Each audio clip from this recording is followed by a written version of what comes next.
Napaso.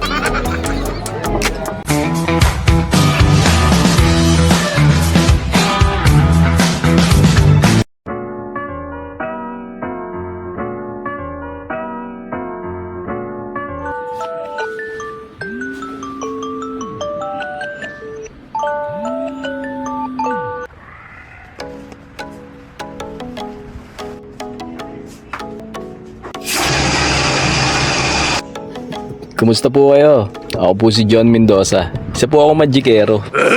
Biro lang to naman.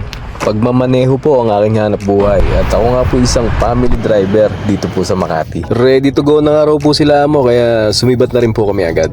Bandang norte po ang ating trip ngayon. Tara sa Baguio, saglit lang to, promise.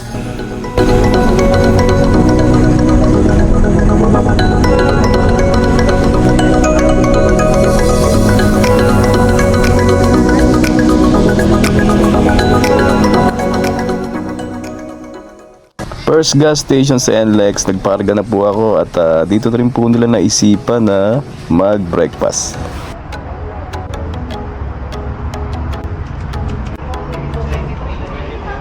Top silog nga po ang aking dinali dyan mga kanguso with a slice of kamatis and pipino. Kain po tayo.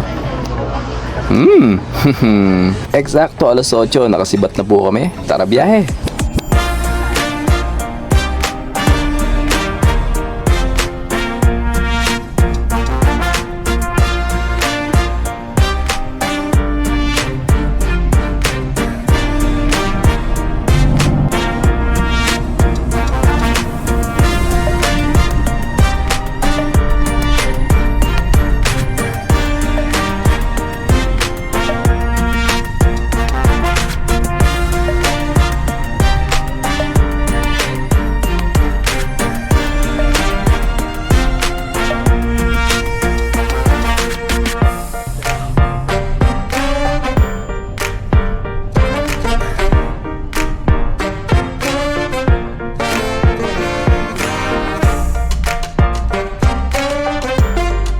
Pasado alas 11 na nga rin po ang mga kanguso nung marating namin itong Baguio Country Club at agad ko naman po silang binaba dito sa lobby para makapag-check-in at ako naman ay humanap ng parking. Good morning po! At ang amin nga pong total time travel mga kanguso ay 4 hours and 19 minutes. Kailangan nga po nating sumadya mga kanguso dito sa hotel lobby reception. At kailangan po nila ang ating presence para sa ilang impormasyon. Uy, may searching. Buti na lang, wala akong dala. Eri na po yung hinihintay niyo. Valid ID na lang. ID? Saan po banda yan, ma'am? Makikita po nila dun yung dumi nakalagay po na Jarvis Content. Tapos present yun na lang po ito. Salamat. So, ayun nga po mga kanguso, binigyan nga po tayo dyan ng form. At ito po yung ating ipapakita sa kung sino man pong in charge doon nga po sa driver's quarter na atin pong tutuluyan. Oh yes!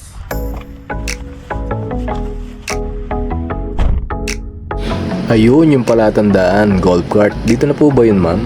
Yes. Tapos sa gilid dun sa may parkingan po ng golf cart. So, kailangan po nilang umikot sa likod. Makikita po nila dun yung dumi nakalagay po na Jarvis Content. Heto na nga po yun, ma'am. Walang duda. Marami pong salamat. Hi-ho! At lumabas nga raw po yung nagbabantay din eh. While waiting, nood muna tayong TV. May rules and regulation po sila na pinatutupad dito. Kaunting marites at ako nga po ay nagpasya na din yung pumili ng ating pupwestuhan. At wala rin naman po kasing bed number na nakalagay dun sa form. Okay. Pag may kumot at una na nga po yung bed, matik, akopado na yan. Okay. Halos wala na nga ring bakante rito sa baba mga kanguso, pero dito sa taas, oba, pwede ka magtatakbo.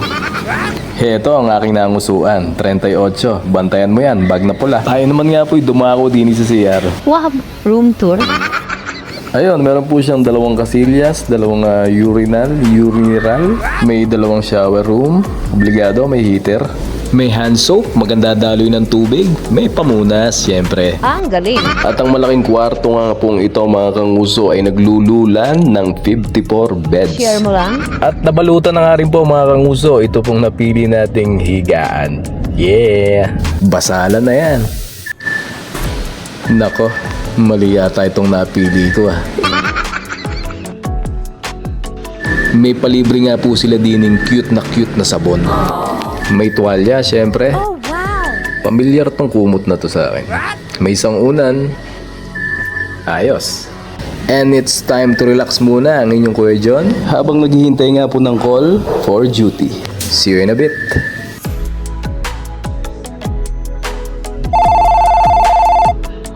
So, yun nga po, ang tawag na hinihintay ng inyong Kuya John ay naganap na. Let's go! Ready to live na nga raw po sila amo.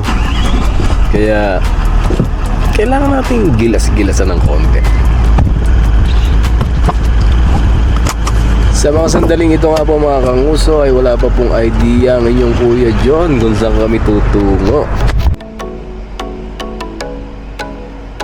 So ayun nga po, we are now heading to Joseph's. Isa po siyang western restaurant na matatagpuan nga po dito sa may Barangay Teachers Camp, also known as White House. At ako naman nga po agad na nagtanong din kay Brad kung saan may magilas-gilas na pwedeng kainan dito sa labas. At maligaya naman nga po niyang inginuso sa akin kung saan matatagpuan ang aking hinahanap. Salamat sa iyo, brother. Tara, hanap tayo ng kainan din eh.